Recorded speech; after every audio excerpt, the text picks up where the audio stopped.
अस्सलाम वालेकुम, नमस्ते, सत श्री अकाल। वीडियो देखने वाले सबके लिए दुआ है कि आप जहां भी रहें खुश रहें, शाद रहें, आबाद रहें और हमारे इस चैनल पे अपना प्यार दिखाते रहें। बहुत ही एक खूबसूरत सी वीडियो लेके आए हैं, देखते हैं इस वीडियो को एंजॉय करते हैं। अगर आप भी हमारे साथ एंजॉय करें तो प्लीज लाइक शेयर सब्सक्राइब कर दीजिएगा। मेरा नाम है नदीम इकबाल जंजुआ, मेरे साथ हैं Mohammad Sameer Khokhar. So guys let's start.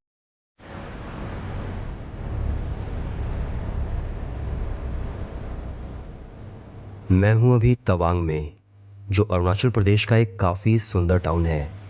ये बाकी जगहों से काफ़ी अलग है क्योंकि यहाँ सिर्फ सीनिक ब्यूटी नहीं बल्कि इसकी एक वॉर हिस्ट्री भी है।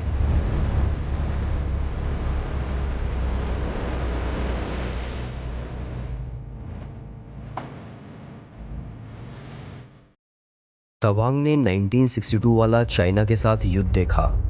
गोलियों की आवाज़ें, माइग्रेट होते हुए लोग और हर तरफ सिर्फ यूनिफॉर्म्स। इतना वॉयलेंस शायद ही किसी दूसरे शहर ने कभी देखा होगा। लेकिन ये सब होने के बावजूद भी तवांग में रहते हैं हमारे भारत के सबसे शांत लोग, जिनके चेहरे पर कोई एग्रेशन नहीं है, जो लोग आपसे दिल खोल के मिलते हैं। तवांग में मोस्टली बुद्धिस्ट पॉपुलेशन रहती है और यहाँ है इंडिया की सबसे बड़ी मोनेस्ट्री, जिसमें लगभग 500 से 600 मोंक्स रहते हैं। ये मोनेस्ट्री अपने आप में ही एक छोटा शहर है, जिसकी गलियों में आप शाम तक घूम सकते हैं।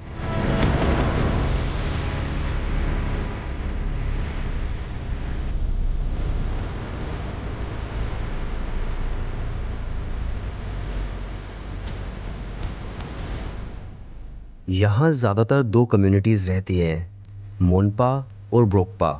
ज़्यादातर लोग मोनपा ट्राइब से बिलोंग करते हैं, जो सोसाइटी के अंदर रहते हैं, मोनेस्ट्रीज़ के पास रहते हैं और हम सब की तरह अपनी ज़िंदगी जीते हैं। दूसरी तरफ है ब्रोकपा ट्राइब, जो अपनी याक्स के साथ पहाड़ों की ऊंचाइयों पर रहते हैं और अक्सर वो आपको नोमैडिक्स अकेले ही दिखते हैं।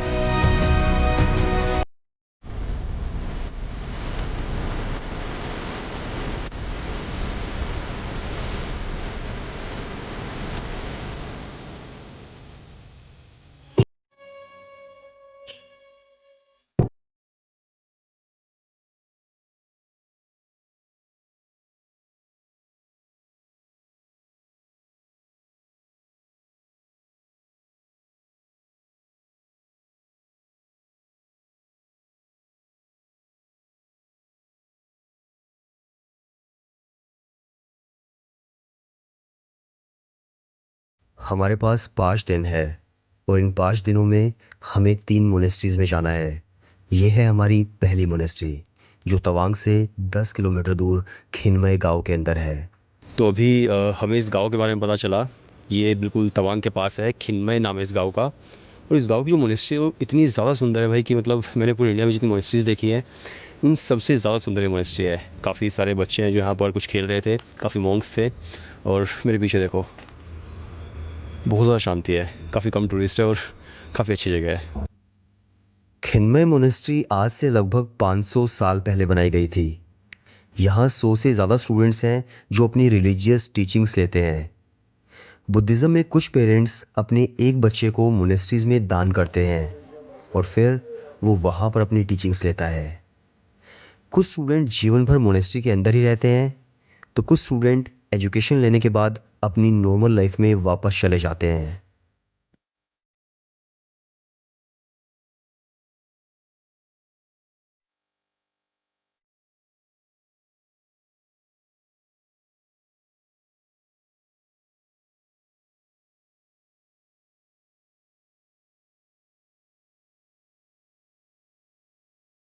मैं लगभग 7 साल का था जब पहली बार यहाँ इस मोनेस्ट्री में आया था। आज इस मोनेस्ट्री में रहते हुए मुझे 23 साल हो चुके हैं। हाँ, मुझे यह जीवन बहुत पसंद है। यहाँ एक अलग ही शांति है, एक ऐसी शांति जो बाहर की दुनिया में शायद ही कहीं मिलती है। जीवन भर आप पूजा करते हो या प्रार्थना करते हो या आपका जीवन थोड़ा सा अलग तरह का है। हाँ, तो क्या आप ऐसे फिल्में भी देखते हो और गाने सुनते हो? ये किशोर कुमार और किशोर कुमार का? हाँ, किशोर कौन सा कुमार कौन सा आपको सुनते किशोर कुमार दादा से मंगे दूसरे मंक्स के बारे में तो मैं नहीं कह सकता, लेकिन मुझे किशोर कुमार और लता मंगेशकर के गीत सुनना बहुत पसंद है। खिन्मय मोनेस्ट्री चारों तरफ से ऊंचे ऊंचे पहाड़ों से घिरी है। कभी कभी यहाँ नीचे बादल भी आ जाते हैं और ये दिखने में सच में काफ़ी सुंदर लगता है। यहाँ सुकून सिर्फ एक शब्द नहीं है जो वीडियो में बोला जाए, यहाँ सुकून का एहसास होता है। हम लोग सुबह 5 बजे उठते हैं। दिन की शुरुआत प्रार्थना से होती है। मोनेस्ट्री में पद्म संभवा की मूर्ति के सामने बैठकर हम अपने मंत्रों का जाप करते हैं। उस समय यहाँ एक अलग ही ऊर्जा होती है। चारों ओर शांति होती है और मन पूरी तरह एकाग्र हो जाता है। उसके बाद हम सब साथ मिलकर सुबह का नाश्ता करते हैं। कुछ देर के बाद मोनेस्ट्री में हमें खाना दिया जाता है और हम मोंक के साथ बैठ करके ही वो खाना खाते हैं। इसके बाद अब हम आगे बढ़ जाते हैं तवांग की तरफ।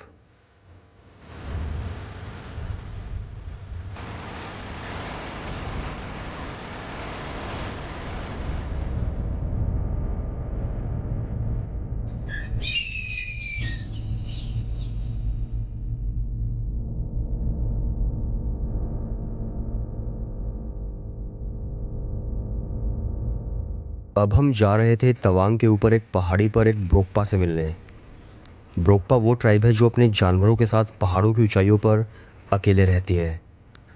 हमारे साथ है राणावत भैया जो यहाँ पहले भी आए हैं। उन्होंने अपनी सोलो हाइकिंग के दौरान इन ब्रोकपा को ढूंढा था। कुछ दिनों से यहाँ तेज़ बारिश हो रही है और लकड़ियाँ गीली हैं। हम उनके लिए तेल ले जा रहे हैं जो उनकी लकड़ियाँ जलाने में काम आएगा। करीब 1 घंटे की ट्रैकिंग के बाद अब हम पहाड़ की चोटी पर पहुँच चुके हैं, जहाँ एक हरे घास का मैदान है और उस मैडो में है ब्रोकपा की झोपड़ी।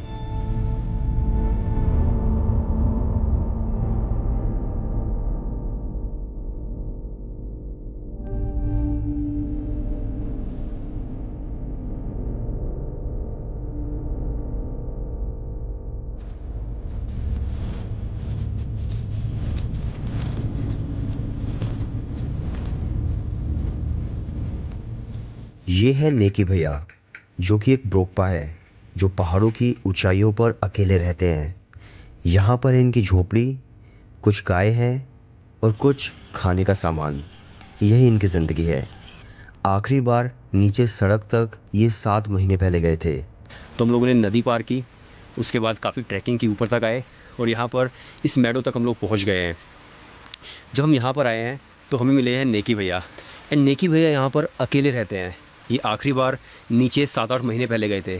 किसी इंसान से बात नहीं करते हैं ज़्यादा, अकेले ही रहते हैं। यहाँ पर बिजली भी नहीं है, सोलर प्लेट इनके पास है और उसी सोलर प्लेट से अपना फ़ोन चार्ज करते हैं। तो एक तरह से जो सेल्फ सफिशिएंसी है वो नेकी भैया ने यहाँ पे गेन कर ली है। और यहाँ पे काफ़ी इंटरेस्टिंग चीज़ इन्होंने बनाई हुई है।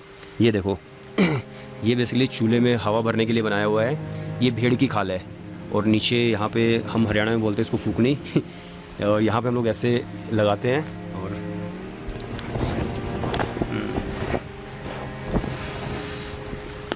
तो थोड़ा बहुत मैंने सीख लिया है। इसके साथ साथ यहाँ पे नेकी भैया के पास ना एक रेडियो भी है, ये देखो। तो भैया ज़्यादा किसी से बात नहीं करते हैं, सुनना होता है तो आप रेडियो सुन लेते हो, है ना। और भैया ये आपने कब बनाया था, कितना टाइम हो गया इसको बनाए हुए? 20 साल।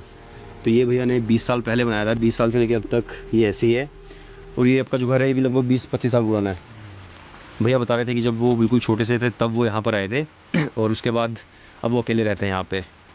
इमेजिन करो कि यार हम आइसोलेशन ढूंढने के लिए कहीं जाते हैं कि हम अकेले रहें, शांति से रहें, लेकिन फिर भी कोई ना कोई इंसान चाहिए होता है बात करने के लिए। लेकिन नेकी भैया यहाँ पे 7-8 महीने से नीचे गए नहीं है।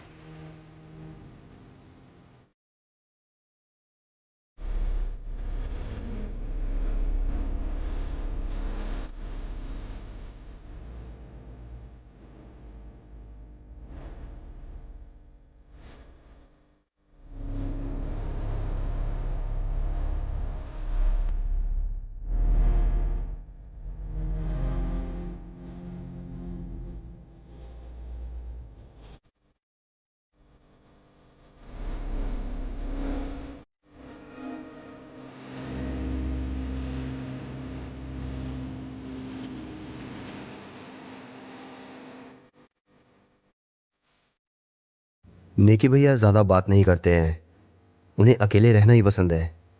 और शायद इसीलिए उन्होंने कभी शादी भी नहीं की। कुल मिलाकर ये पहाड़ ही है जो उनके असली दोस्त हैं। वो दिन भर अपनी गाय चराते हैं, लकड़ियाँ काटते हैं और उन लकड़ियों से खुद के लिए कुछ कुछ सामान बनाते रहते हैं। ये दिखने में जितना आसान लगता है उससे कहीं ज़्यादा मुश्किल है, लेकिन इन सब के बावजूद भी वो काफ़ी खुश रहते हैं। ये सारा राशन एक बार में ही नीचे से ले आते हैं और उसके बाद उन्हें वापस नीचे नहीं जाना पड़ता। अब नेकी भैया हमारे लिए चाय बना रहे हैं। ये बिना दूध की लाल चाय है जो अक्सर वो खुद अपने लिए बनाते हैं।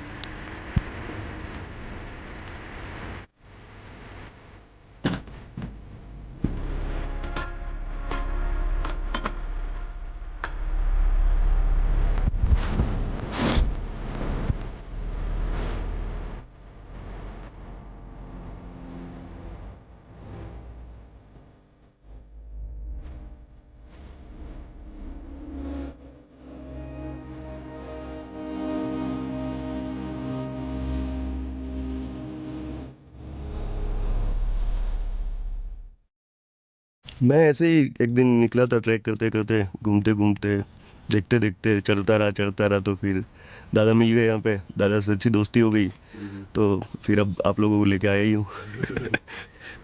अभी कुछ देर पहले सामने वाली जो मोनेस्ट्री थी वो बिल्कुल क्लियर मुझे दिख रही थी दूसरे पहाड़ पर, लेकिन अब इतने ज़्यादा बादल आ गए हैं कि विजिबिलिटी एकदम आप लगा के चलिए कि 10-15 मीटर की बची होगी शायद। और इमेजिन करो कि यार इतनी आइसोलेटेड जगह पर जहाँ पर आपको नदी पार करनी है, ट्रैकिंग करनी है, फिर आप यहाँ पर पहुँचते हैं। ऐसी जगह पर एक इंसान बिल्कुल अकेले रहते हैं, 7-8 महीने में नीचे जाते हैं, इंसानों से बात करते हैं और सब काम अकेले ही करते हैं। अपनी गाय पालते हैं, गायों के लिए चारा इकट्ठा करते हैं, लकड़ियाँ तोड़ते हैं, लकड़ियाँ जलाते हैं, चाय बनाते हैं, खाना बनाते हैं, उसी झोपड़ी के अंदर सोते भी हैं। तो जब भी हम ऐसी लाइफ्स को देखते हैं ना, तो ऐसा लगता है कि हम कितनी अलग तरह की ज़िंदगियाँ जीते हैं, और इसलिए मैं ट्रैवल करता हूँ ताकि मैं इन ज़िंदगियों को देख सकूँ।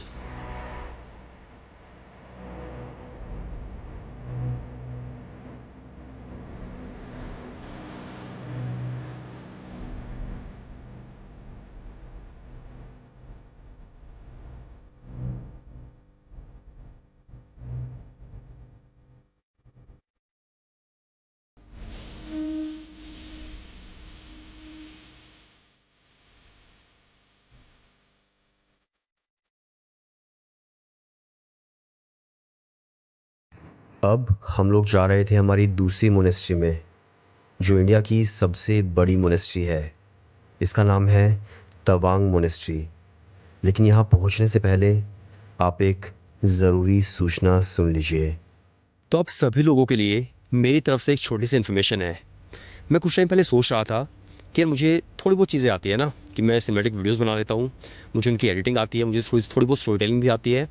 तो क्यों ना जो चीज़ें मुझे आती है, जो स्किल सेट मेरे पास है, वो स्किल सेट मैं आप सभी लोगों को दे पाऊँ। जो भी लोग स्टोरी टेलिंग सीखना चाहते हैं, cinematic story telling with advance editing. तो भाई मैंने क्या किया, मैंने काफ़ी ज़्यादा मेहनत करके एक छोटा सा कोर्स बनाया है। ये कोई भी स्पॉन्सरशिप किसी दूसरे ब्रांड की नहीं है, बल्कि ये मेरी स्पॉन्सरशिप है। राइट।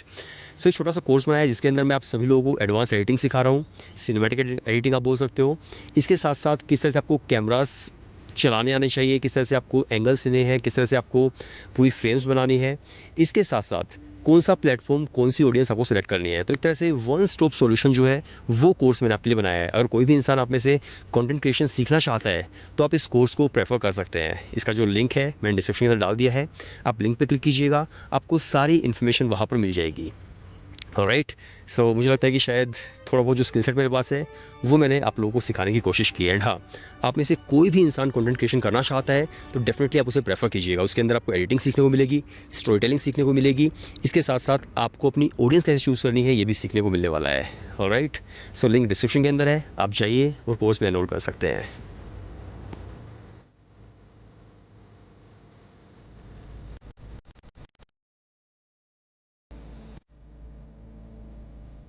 अब मैं तवांग मेन सिटी में पहुंच चुका था। हमें जाना था हमारी दूसरी मोनेस्ट्री, जो इंडिया की सबसे बड़ी मोनेस्ट्री है, तवांग मोनेस्ट्री। यहाँ लगभग 500 मोंक्स रहते हैं। ये मोनेस्ट्री इतनी ज़्यादा बड़ी है कि इसके अंदर पूरा एक गांव आ सकता है। ये मोनेस्ट्री काफ़ी ज़्यादा बड़ी है, इसी के अंदर ये लोग प्रेयर करते हैं, ये लोग रहते भी हैं एंड बच्चों के लिए स्कूल भी इसी के अंदर है। और जब आप यहाँ से वो करके जाते हो तो आपको फील होता है कि आप थक चुके हो, लेकिन मोनेस्ट्री ख़त्म नहीं हो रही है। और ये इंडिया की सबसे ज़्यादा बड़ी मोनेस्ट्री है, तवांग मोनेस्ट्री। मैं कभी भूटान नहीं गया, लेकिन जब मैं इस व्यू को देख रहा हूँ मेरे पीछे, तो पता नहीं क्यों बट मुझे जो मैंने भूटान की फ़ोटोज़ देखी हैं वैसी वाइब मुझे मिल रही है। सो काफ़ी अलग है। कुछ देर के बाद हम मोनेस्ट्री के अंदर चले जाते हैं, उन गलियों को देखने के लिए जहाँ पर मोंक्स रहते हैं। वहीं कुछ मोंक्स अपने घर की बालकनी पर कपड़े सुखा रहे होते हैं, तो कुछ मोंक माला लेकर बैठे होते हैं। वहीं दूसरी तरफ एक मोंक अपने बच्चे को स्कूल से लेकर आ रहे होते हैं।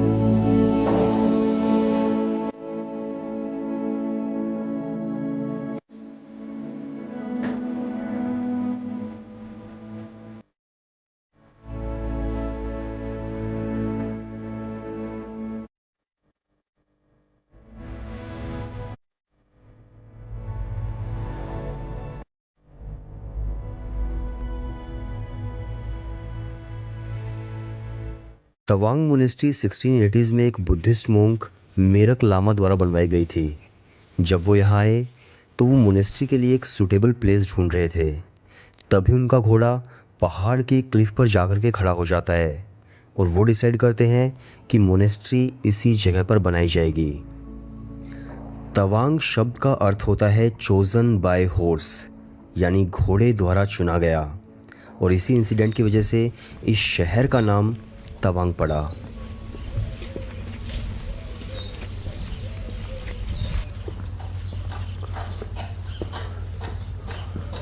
तवांग में भी फरवरी के महीने में काफ़ी बर्फ़ गिरती है, सर्दी काफ़ी ज़्यादा होती है। और अक्सर जो पहाड़ी गाँव के अंदर लोग करते हैं, बिल्कुल एग्जैक्टली वैसे ही मोनेस्ट्री के अंदर भी किया हुआ है। ये लोग लकड़ियाँ काट करके सुखा लेते हैं ताकि सर्दियों में इनके काम आ सके। और देखो यहाँ पर लकड़ियाँ रखी हुई है। इस साथ साथ जितने भी आपको सामने घर दिख रहे हैं उन सभी के सामने आपको लकड़ियाँ रखी हुई दिखेंगी। तो यहाँ पर घर बनते हैं जो बेसिकली वो पत्थरों और लकड़ियों से बनते हैं। एंड इस मोनेस्ट्री के अंदर ये कारपेंटर की भी दुकान है जहाँ पर काफ़ी सारे फट्टे कट रहे हैं और पीछे जो घर है वो बनाए जा रहे हैं। तो वो देखते हैं, काफ़ी इंटरेस्टिंग, मतलब पूरा एक टाउन है पूरा, मतलब इस मोनेस्ट्री के अंदर ही।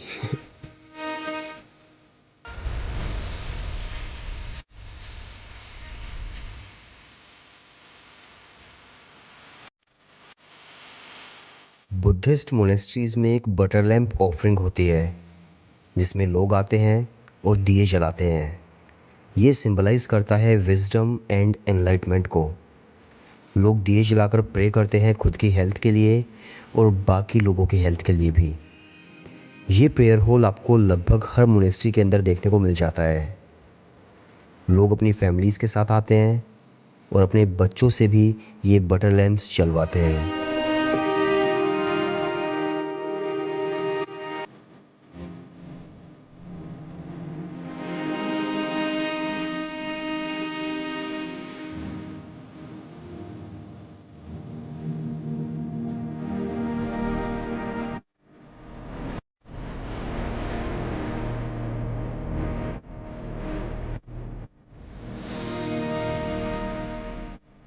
तवांग में मोस्टली बुद्धिस्ट पॉपुलेशन रहती है और बुद्धिज़्म के सिंबल्स आपको तवांग की हर गली के अंदर देखने को मिल जाते हैं। कहीं पर बुद्धिस्ट फ्लैग्स हैं तो दूसरी तरफ बुद्धा स्टैचू। ये जो स्टैचू आपको दिख रहा है ये यहाँ का सबसे पॉपुलर बुद्धा स्टैचू है जो आपको तवांग की हर गली से, हर घर की छत से देखने को मिल जाता है। इस स्टैचू के सामने टूरिस्ट्स के बैठने के लिए कुछ जगह बनी हुई है एंड वहाँ पर है एक ओपन बुक लाइब्रेरी। सो जहाँ पर जैन बुद्धा का स्टैचू है उसके ठीक सामने यहाँ पर एक छोटी सी या बोलते बुक शेल्फ सी बनी हुई है और यहाँ पर लिखा हुआ है ओपन फ्री लाइब्रेरी एंड यहाँ पर लिखा है take a book leave a book. तो यहाँ पर काफ़ी सारी बुक्स रखी हुई है। कोई अपनी बायोलॉजी की बुक रख गया है यहाँ पर 10th क्लास की, और किसी को नीड होगी तो वो इस बुक को यहाँ से ले सकता है। कितना ज़्यादा बढ़िया है कि भाई कोई बुक अपनी लेकर के जा सकता है यहाँ से और यहाँ पर वापस कोई नई बुक रख कर के जा सकता है। और अगर आप देखते हैं कॉन्सेप्ट कि भाई यहाँ पर बैठने के लिए सिटिंग एरिया बनाया हुआ है एंड यहाँ पर कुछ इस तरह की चीज़ें हैं, तो अगर इंडिया की हर जगह पर ऐसी कोई चीज़ बनाई जाए तो एक बहुत ही पॉजिटिव इनिशिएटिव हो सकता है।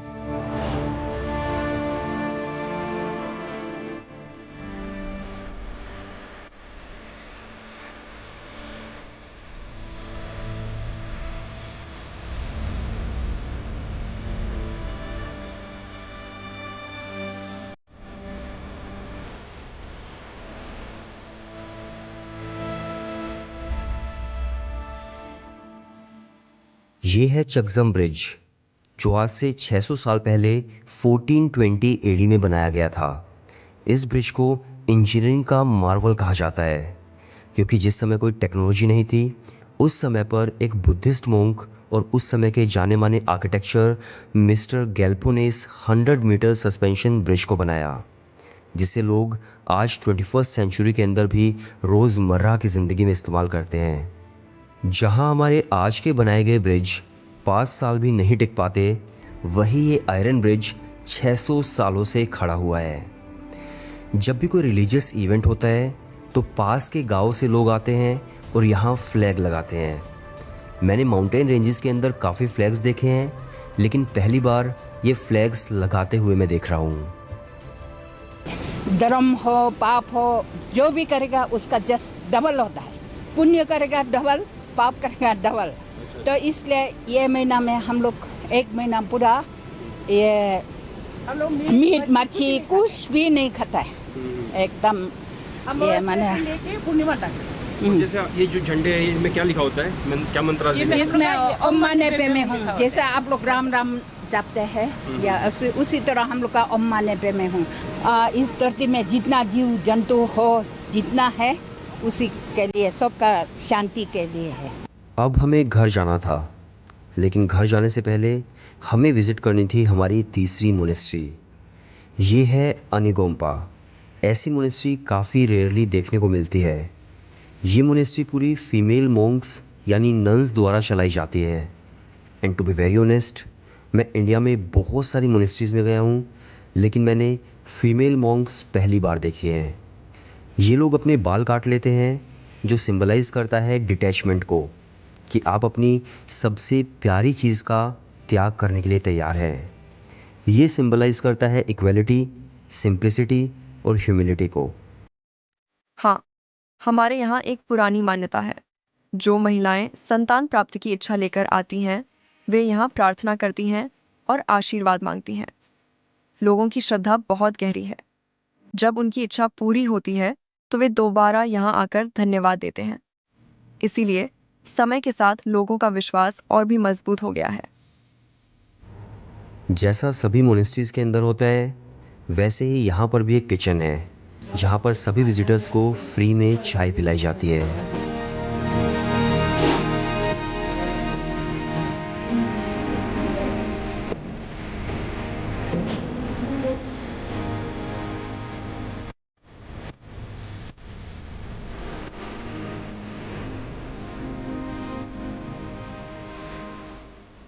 तवांग का हमारा सफ़र यहीं पर ख़त्म होता है, लेकिन मैं यहाँ से काफ़ी सारी चीज़ें सीख करके जा रहा हूँ। डिटैचमेंट, इक्वलिटी, सभी के लिए प्यार और एक भोलापन जो इन सभी लोगों के चेहरों पर है। हो सकता है मैं फिर से तवांग आऊँ और फिर शायद नई चीज़ें सीख करके जाऊँ। बहुत ही जी ज़बरदस्त लगा। आज जो है तवांग का जो है हमने विज़िट किया है, कह सकते हैं कि खूबसूरत नज़ारे थे। इंडिया यकीन करें बहुत ही खूबसूरत है, और यहाँ हर एक कह लो कि कम्युनिटी जो आबाद है, उनके रहन सहन का जो कह लो कि तरीका होता है, वो भी देखने का मौका मिलता है। भाई साहब जो है तवांग में गए हैं, घूमे हैं, बहुत सारी मोनेस्ट्री जो है उन्होंने हमें दिखाई है। ये बुद्धिज़्म के जो मानने वाले लोग हैं, उनके मेरे ख्याल है इबादत खाना जो है वो जो कह लो कि पूजा पाठ करते हैं वो जगह है। तो बाकी ये है कि बड़ा सबसे जो खूबसूरत नज़ारा वो ये था, पुरस्कून जगह जो है वो मुझे यहाँ देखने के लिए मिलती है।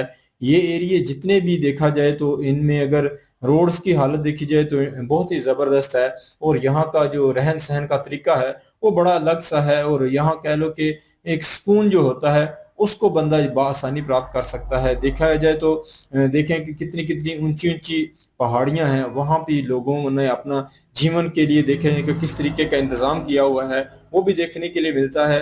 बाकी एक जो बीच में बात देखने के लिए मिली कि जो लोग पहाड़ के ऊपर रहते हैं उनकी आज इंफॉर्मेशन मिली है जी, वो पक्का ही अपने आप को जो है उनका एक कह लो कि अपनी जिंदगी का एक नैरेटिव बना लेते हैं कि उन्होंने जिंदगी को इसी तरीके से गुजारना है। एक भाई साहब दिखाए गए हैं, जो इतनी ज्यादा बातचीत नहीं करते, अकेले रह रह के उनकी ज़हन और सोच जो है इस तरीके की हो गई है कि वो अपने आप में ही कह लो कि जिंदगी को गुजारने वाले बने हुए थे। और देखा जाए तो उन्होंने अपनी जिंदगी के रहन सहन के लिए बहुत खूबसूरत अपना जिंदगी का एक लक्ष्य ले लिया है। देखें कि 7 महीने पहले वो नीचे गए हैं और खाने पीने का सामान एक बार ही लेके आ गए हैं और जिंदगी को बस एक अलग तरीके से जी रहे हैं। यहाँ की रहन सहन जो है ना बहुत अलग होता है, क्योंकि मैं ये देख रहा था कि यहाँ देखा जाए तो किसी टाइम भी मौसम चेंज हो जाता है। और हमारे यहाँ देखा जाए तो बादल बनते हैं, तो यहाँ हर टाइम बादलों का ही बसेरा जो है देखने के लिए मिलता है। धूप यहाँ मेरे ख्याल में कम ही नजर आती है। और यहाँ अगर देखा जाए बुद्ध लोग जो है उनका उनकी जिंदगी है और उनका ड्रेसिंग का स्टाइल भी देखने के लिए मिला, वो काफी अलग होता है। और साथ में अगर देखा जाए तो इनके मान्यताएं जो हैं वो भी देखने के लिए मिली हैं। बाकी बहुत सारी मोनेस्ट्री हैं दिखाई गई हैं, 2-3 मोनेस्ट्री की हमें इन्होंने विजिट करवाया है। हर एक कह लो कि ट्रेडिशन अलग ही है। जो एक अंदर जहाँ बहुत बड़ी बुद्ध जी की जो है वो प्रतिमा बनी थी, वहाँ जो मुझे सुकून देखने के लिए मिला, सभी लोग आप पूजा पाठ कर रहे हैं, सभी जो है अपने अपने नाम जाप कर रहे हैं, पढ़ रहे हैं, और वो जो एक पुरस्कूनियत है उसका मैं कहता हूँ कि अलग ही लेवल था। बाकी अगर देखा जाए तो इंडिया बहुत बड़ा है, बहुत खूबसूरत है, बड़ी बड़ी अलग किस्म की जगह हैं। बंदा निकल जाए, जिंदगी का ऐसा ऐसा अनुभव होगा, यकीन करे हैरान रह सकता है, हैरान रह जाएगा बंदा ये सारी चीजें देखकर। हर एक कह लो कि कम्युनिटी जो है वो अलग ही स्थिति उनकी होती है। यहाँ देखा जाए तो यहाँ जानवरों का भी एक अलग ही कह लो कि यहाँ मतलब सर्दियों में रहने वाले जो जानवर होते हैं वो देखने के लिए मिलते हैं। बाकी यहाँ भाई साहब ने जब पहाड़ का सफर किया है तो वहाँ मौसम की खराबी भी दिखाई इन्होंने कि किसी टाइम भी देखें कि मौसम ऐसे चेंज हो जाता है, खूबसूरत नज़ारे होते हैं। बाकी अगर देखा जाए तो पहाड़ और नदी नाले वो सारी चीजें भी यहाँ देखने के लिए मिलती हैं। जिंदगी बड़ी अलग है, एक चैलेंज कह लो कि जिंदगी का यहाँ देखने के लिए मिलता है कि आसान लाइफ नहीं है। यहाँ भी अगर देखा जाए तो खाने पीने का सामान की हम बीच में बात कर रहे थे कि वो ये बंदे किस तरीके से अपने लिए देखें कि ऊपर लाते होंगे। एक अकेला बंदा पहाड़ के ऊपर चढ़े तो अकेला चढ़ते चढ़ते भी थक जाता है, तो ये अपने खाने पीने रहने सहने का सामान भी देखें क्या इकट्ठा करते हैं। तो बड़ी अलग सी लाइफ है और ये लोग देखें कि इसी में ही खुश हैं। और इन्होंने अपनी जिंदगी का रहन सहन इस तरीके का बनाया हुआ है कि ये अपनी जिंदगी को कह सकते हैं कि फुल इंजॉय जो है वो करने वाली जिंदगी इनकी है। बाकी अगर देखा जाए मोनिस्ट्री जो है उसका पहली बार जिंदगी में विजिट या देखने का मौका मिला है कि वहाँ की क्या लाइफ होती है, लोग कैसे रहन सहन करते हैं। बल्कि बड़ी एक सबसे बड़ी मोनेस्ट्री जो है इन्होंने उसका भी विजिट करवाया। कहते हैं कि चलता चलता इंसान थक जाएगा, इतनी बड़ी मोनेस्ट्री है। तो बहुत अच्छा लगा, बहुत कमाल की और खूबसूरत वीडियो थी जो आपके साथ हम लोग शेयर कर रहे हैं। बिल्कुल जी, बहुत ही बढ़िया वीडियो थी। और तवांग जो है वो बड़ा ही खूबसूरत इलाका है और वहां पर भाई साहब ने विजिट करवाया है। इससे पहले हम सनातन धर्म के बारे में जानकारी लेते रहे हैं और काफी ज्यादा मजा आता रहा जानकारी लेने में और जानने में सनातन धर्म को। तो सनातन धर्म से ही निकला, बुद्धिज्म जो है वो भी सनातन धर्म ही से निकला है। तो ये भी एक धर्म है, इसके बारे में भी आज जानकारी मिली है कि इसके लोग जो हैं बुद्धिस्ट जो हैं वो किस तरह से जो है वो अपनी इबादत करती हैं, अपनी पूजा करती हैं और उनके रहन सहन के जो तरीकेकार हैं वो यहाँ पे देखने के लिए हमें मिल रहे हैं। और इसमें देखने के लिए मिला है कि जो फर्स्ट मोनेस्ट्री इन्होंने दिखाई है उसमें इस तरह से था कि 2 कम्युनिटी के लोग जो हैं वो इन्होंने दिखाए हैं।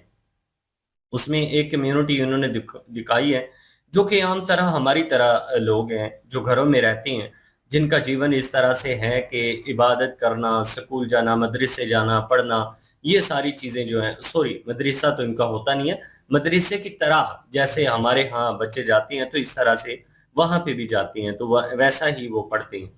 और दूसरी चीज ये है कि एक ऐसी कम्युनिटी देखने के लिए मिली है जिस कम्युनिटी का ताल्लुक इस तरह से है कि वो पहाड़ों में रहती हैं, एक ही दफा जाती हैं बाजार और 7 महीने का वो भाई साहब जो है वो राशन लेकर आए हैं।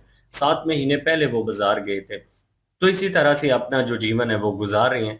और सबसे हैरान कुन हमारे लिए जो था ना वो थर्ड मोनेस्ट्री थी जिसमें महिलाएं कह लें कि वो पूरी की पूरी कम्युनिटी जो है महिलाओं की है और वो दिखाया गया कि उसमें उनकी कह लें कि सबसे जो प्रिय चीज है वो बाल। एक औरत का हुस्न होता है, एक औरत के लिए बड़ी प्यारी चीज होती है और इसका बलिदान देना कोई इतना आसान काम नहीं है।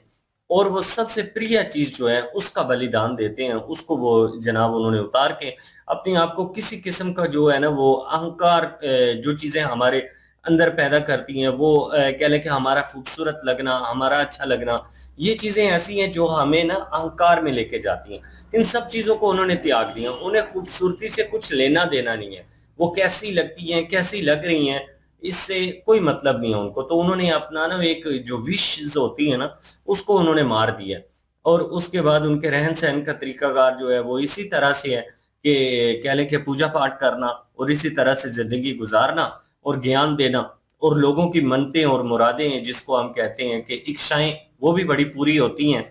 यहाँ पर लोग आते हैं संतान को लेकर, जो इच्छा है वो लोगों की बड़ी होती है। कहती हैं कि बहुत सारे लोग आते हैं और फिर शुक्रिया अदा करने भी आती हैं, लोगों की इच्छाएं पूरी भी होती हैं।